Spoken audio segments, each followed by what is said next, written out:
Assalamualaikum warahmatullahi wabarakatuh. Salam sejahtera untuk kita semua. Mohon maaf jika nanti ada salah-salah kata. Ini hanya niat untuk berbagi cerita, hanya berbagi sharing. Jadi ini adalah Li-Ning X-Force Canon.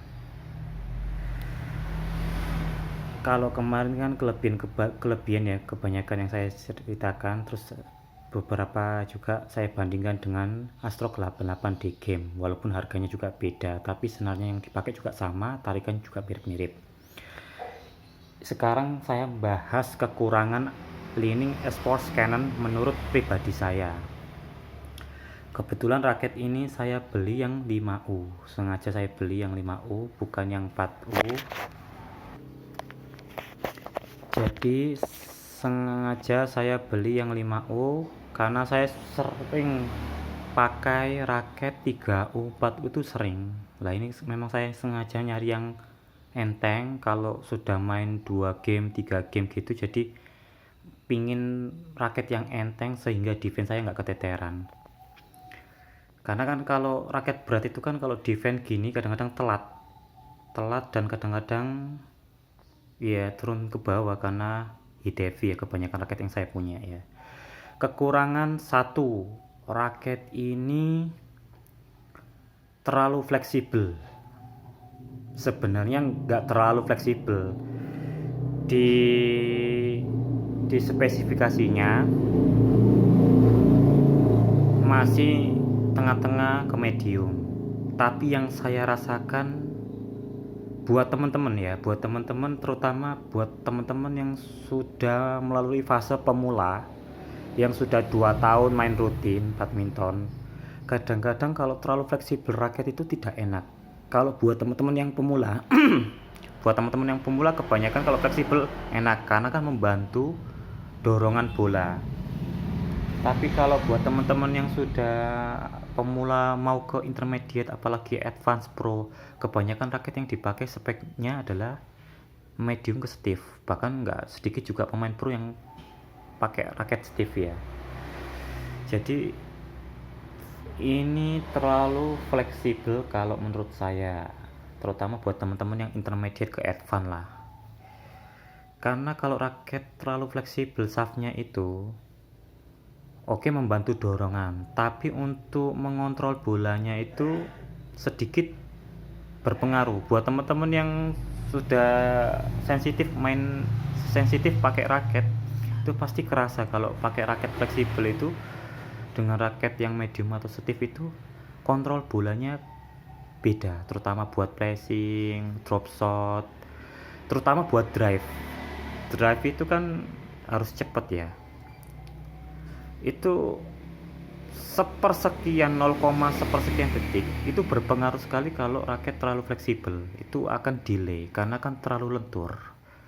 Jadi kita ayunkan seperti ini tuh dia lentur, antara gagang sama kepalanya itu nggak selaras. Beda dengan raket yang medium stiff itu kan kalau diayunkan juga buat juga cepat ngikutinnya dengan gagangnya itu.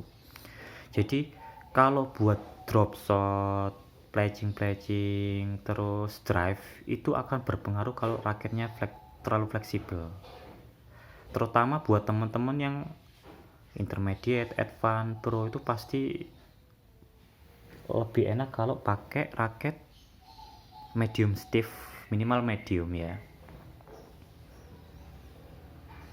Apalagi mediumnya Li-Ning dengan Yonex itu kadang-kadang berbeda.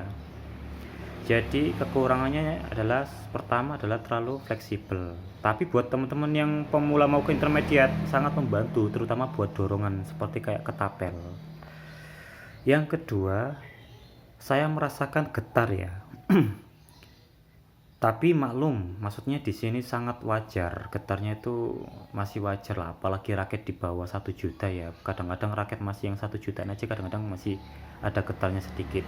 Tapi itu bisa juga diakali dengan pemakaian senar yang soft, yang tebel, itu akan sedikit mempengaruhi getaran.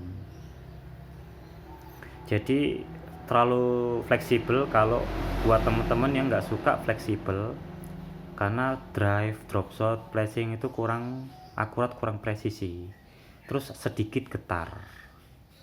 Terus kebetulan ini kan saya pakai yang 5U. Kalau buat lob sebenarnya masih dapat, tapi kalau buat mereka yang sudah punya power ya, kalau kalau bisa mending ambil 4U. Jadi kalau buat lob atau bola clear ya, itu tidak terlalu banyak ngambil tenaga. Kalau terlalu enteng raket itu kan, walaupun hit heavy, kadang-kadang dibutuhkan sedikit tenaga lebih ketimbang yang dari awal raketnya sudah berat ayunannya itu. Jadi buat teman-teman yang skillnya belum, baru belajar, kadang-kadang lobnya itu kadang-kadang bisa jadi nanggung, nggak sampai pojok. Tapi buat teman-teman yang sudah punya power, yang sudah biasa pakai raket enteng, itu nggak ada masalah, saya yakin nggak ada masalah. Jadi buat lob sedikit agak berat tapi masih dapat, semua tergantung skill ya. Sama pun yang drive pun juga gitu, kalau skillnya sudah oke pun nggak ada masalah buat raket yang fleksibel. Selebihnya raket ini oke lah, buat harga 600 ribuan, tampilannya juga keren, catnya juga bagus, lihat Asforce. Nah, apalagi ini yang bikin kelihatan raket mahal itu ini konnya ini. Nah, ini 5U G6. Ya itu aja, terima kasih. Mohon maaf jika ada salah-salah kata. Assalamualaikum warahmatullahi wabarakatuh. Salam sejahtera untuk kita semua.